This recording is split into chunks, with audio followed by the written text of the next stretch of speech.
Jiddu Krishnamurti. Dieu existe-t-il?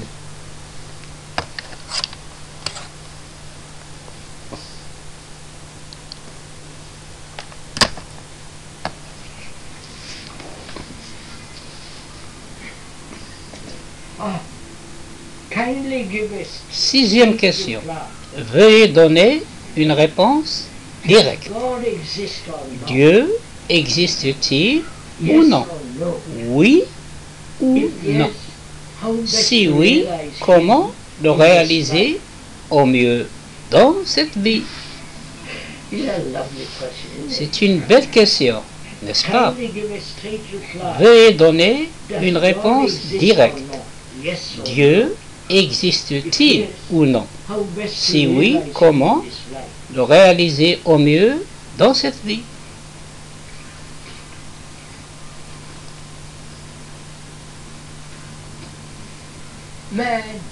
L'homme, à travers l'histoire des anciens Grecs, des anciens Sumériens, a eu cette idée de Dieu. Ok? Je ne suis pas sûr du tout si dans les Upanishads il mentionne Dieu du tout. Ou est-ce une invention ultérieure? Vous comprenez? Alors, qu'est-ce que Dieu? Nous enquêtons. Je n'attaque pas Dieu.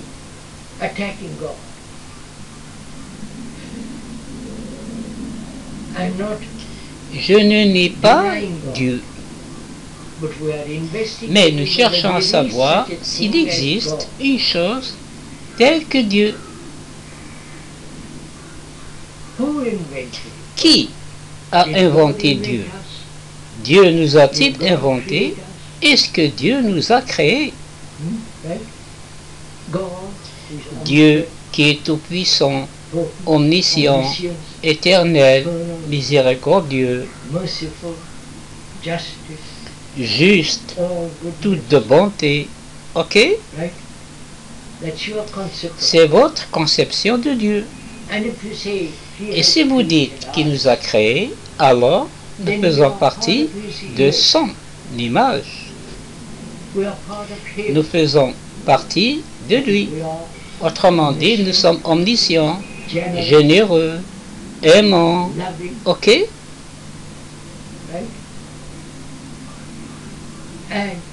Et éternel. Sommes-nous ou nous pensons que nous sommes? Vous comprenez ma question? Si Dieu vous a créé, il doit être une entité extraordinaire. Parce qu'il veut que vous meniez une vie terrible. Vous comprenez ma question? Si Dieu vous a créé, pourquoi êtes-vous comme ça? Vous devez être des êtres humains extraordinaires, n'est-ce pas? Beau, plein de joie, d'excitation, plein de délices, mais tu ne l'es pas.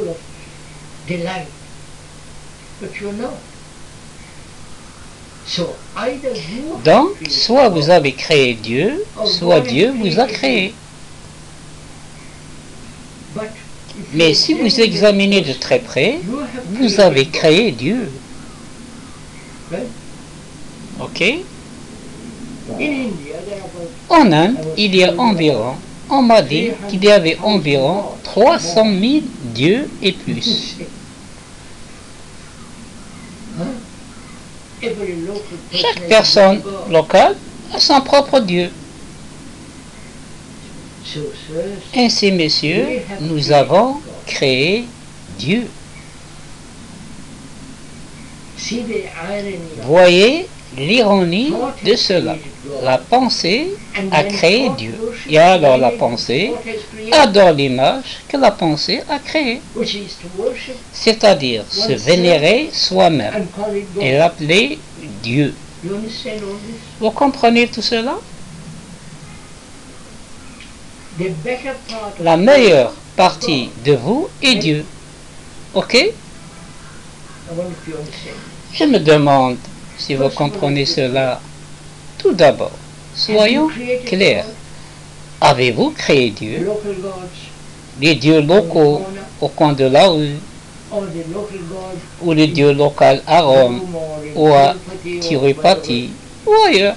Vous les avez créés, n'est-ce pas? Vous êtes si incertain, n'est-ce pas? Tellement effrayé. Si vous dites nous avons créé, alors vous avez peur. Parce que vous avez créé de votre peur cela. Par peur, vous voulez la sécurité. Vous voulez la sécurité, vous voulez sentir que quelqu'un s'occupe de vous. Parce que tu as peur. Vous suivez? Alors, vous créez cela. Et ensuite, vous adorez cela. Oui, simplement, ce que vous faites. Allez à Tirupati et mettre tout votre argent dans le sac. Pensez-vous que les dieux veulent votre argent? Monsieur, regardez tout cela. Vous n'avez rien à offrir que de l'argent, des guirlandes, des prosternations, des rituels.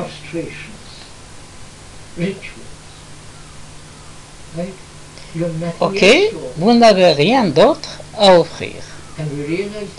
Avez-vous réalisé la tragédie de cela, messieurs?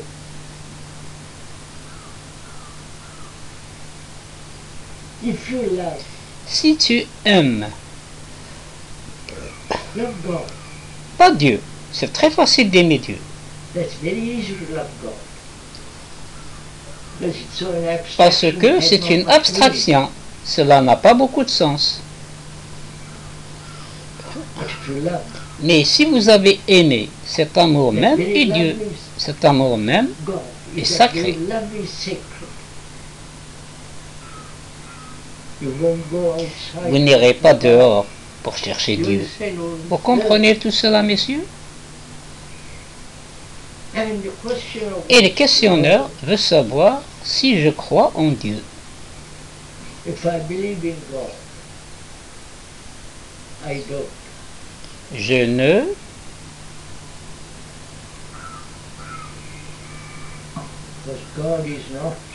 Je ne crois pas en Dieu, parce que Dieu n'est pas quelque chose de créé par l'homme. Il y a une chose telle que l'éternité, qui est d'être hors du temps. N'est-ce pas, monsieur? Pour cela, vous devez avoir un esprit, un cœur totalement libéré de tous les fardeaux de la vie. Ok?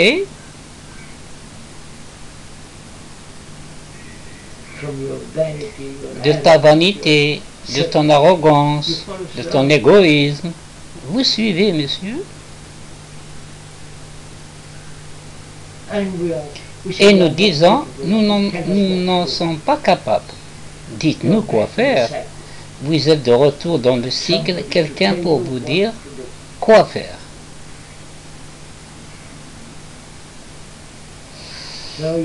Monsieur, vous êtes dans une jungle. Vous devez la traverser par vous-même. Et pour cela, vous avez besoin de vitalité, de vigueur et de force. Pas de croyance en Dieu, en bonté. La croyance n'a pas sa place en ce qui concerne la vérité.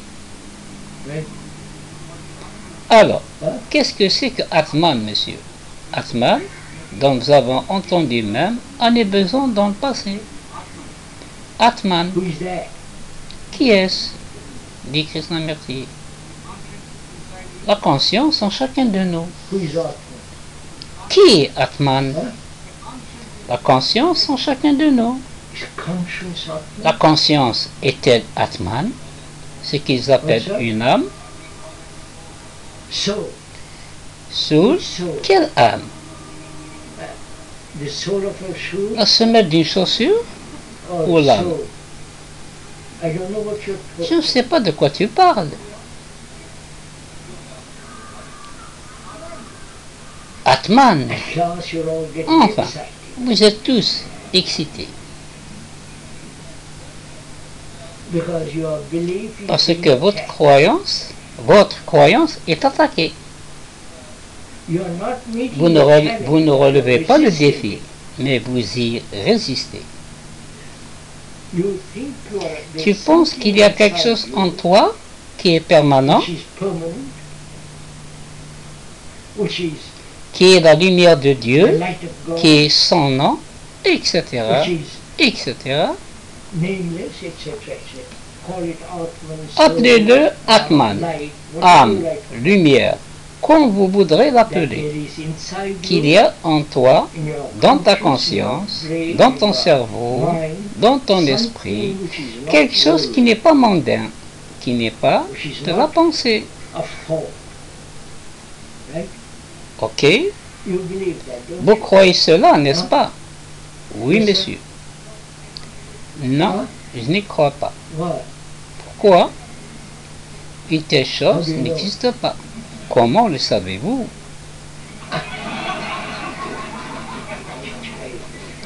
Enfantin, juste croyance, croyance, croyance.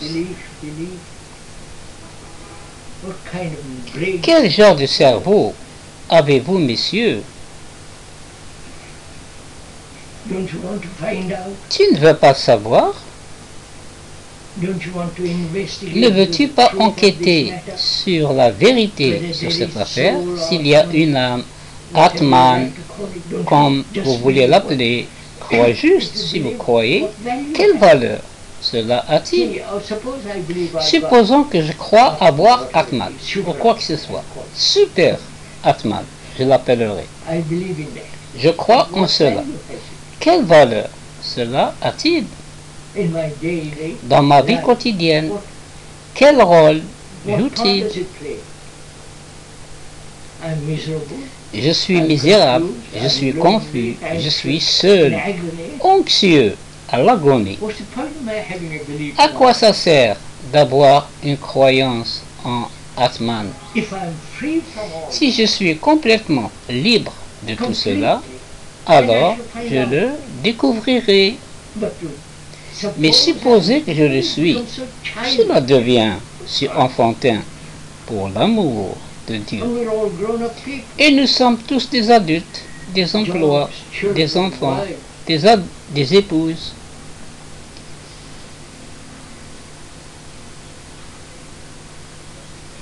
Question inaudible.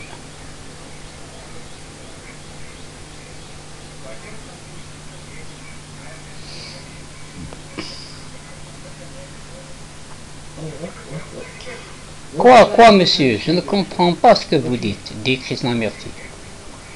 Tant de gens formidables, Ramana Maharshi, Ramakrishna. Très bien, monsieur. Et eux? Ils ont vécu une vie simple.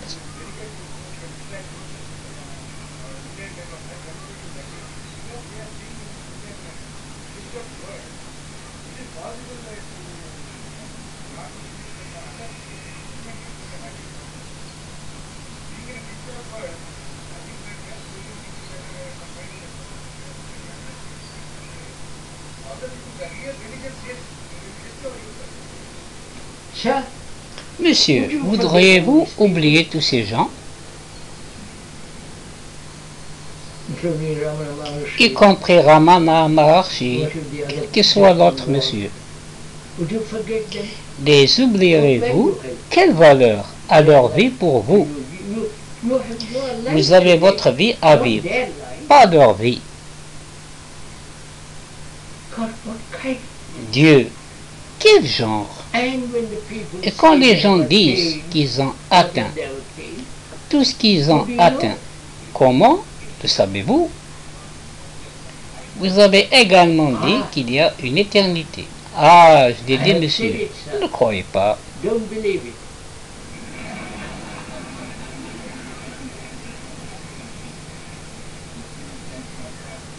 Ce n'est pas juste, monsieur. Ce n'est pas juste, je sais. Ce n'est pas tout à fait juste. Mais monsieur, écoutez simplement.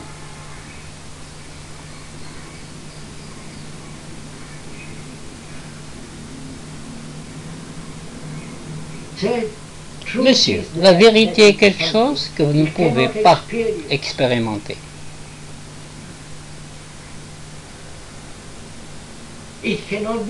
On ne peut pas vous le dire. Le mot n'est pas ça. Mais si vous vivez de mots, c'est ça. Vous comprenez? Le mot n'est pas cela.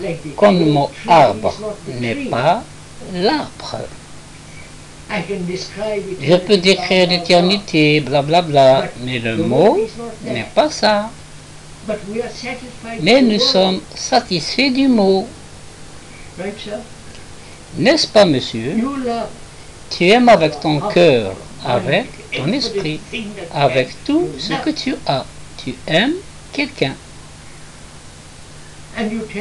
Et tu me parles de cet amour. Et j'accepte les mots. Mais je n'ai pas. La fleur n'est pas là. Le parfum n'est pas là.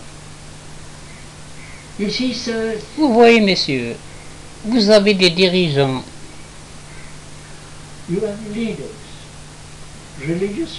Des chefs religieux et dirigeants politiques. Je ne sais pas pourquoi. Pourquoi vous avez des dirigeants? Ramakrishna, quels que soient les gourous que vous avez eus les uns après les autres. Ce pays en est plein. Et pourquoi suivez-vous? Vous comprenez? Si une fois que vous avez réalisé que vous êtes entièrement responsable de vous-même, que vous êtes dans une jungle, littéralement dans une jungle, où vous devez faire votre propre chemin. Il n'y a personne pour te conduire. Alors, tu oublies tout ça. Les exemples, les livres, tout, parce que tu as de la vitalité, de la force pour traverser. Mais au moment où vous dépendez des dirigeants, vous devenez faible. Si une fois que vous vous en rendez compte dans votre cœur, pas seulement intellectuellement, alors tu es un homme, un être humain, libre de marcher droit. Mais nous ne voulons pas de tout ça. Monsieur, c'est si simple quand vous pensez à tout.